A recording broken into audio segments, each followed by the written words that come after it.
Your latest movie, The Last Days of Emma, is based on your play. Why did you decide to make a movie of it?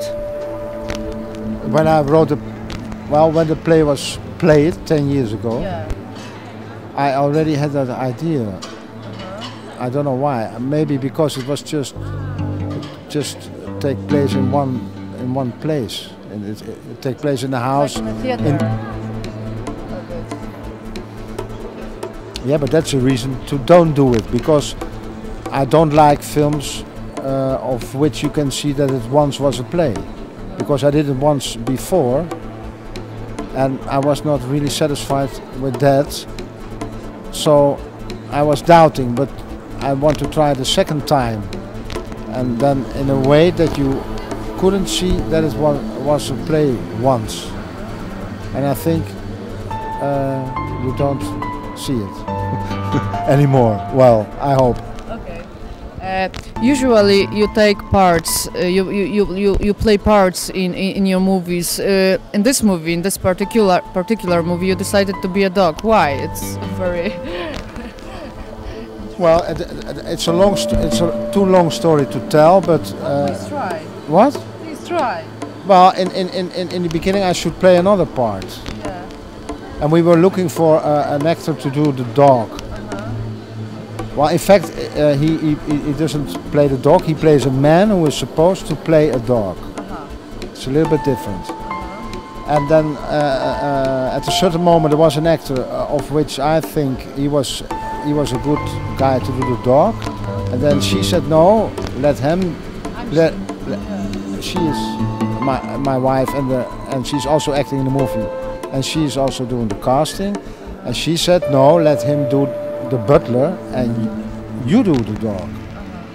And I felt a little bit uncomfortable with that. I didn't feel that much to do the dog, and that feeling I used as a sort of idea how to do the dog, if you know what I mean, with a sort of, well, okay, I do it, but I don't like to do it. But your wife made you to do it. Yeah. So now the question to your wife: do you think is it important for you to show this film in front of the Polish audience? Is it important? Well, I think it's a good film. It's a good film, and so people should see it all over the world.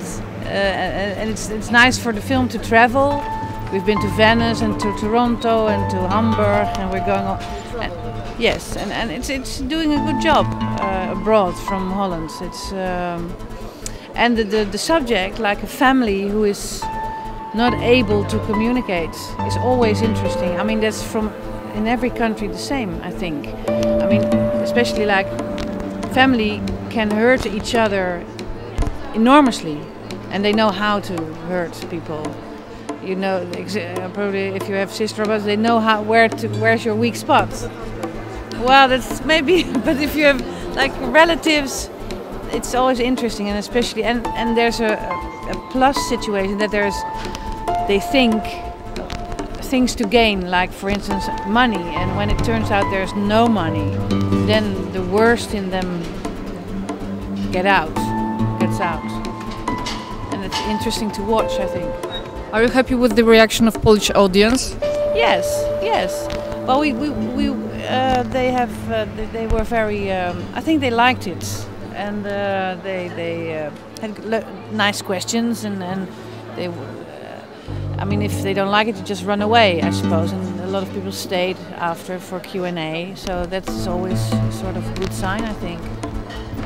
Kind of a universal movie, because if the reactions are almost the same, as you said, in each country, it's a universal subject. It's in spite of it being what people say a little bit surreal or maybe absurd, there's always a sort of recognition in that absurdism and this surreality that people understand.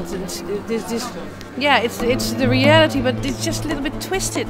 So it's not so completely crazy. It's possible. I mean, even stranger things happen in families. You know, people who keep their daughters in cellars for 30 years and get children with, you know, very it's not weird. surrealistic at all for me. Absurd, okay, I can imagine when they say that, but surrealistic is for me a trumpet who is in fire in the sky or something like that. Thank you very much. Okay, for you're the welcome. conversation. Okay. Thank you. Okay.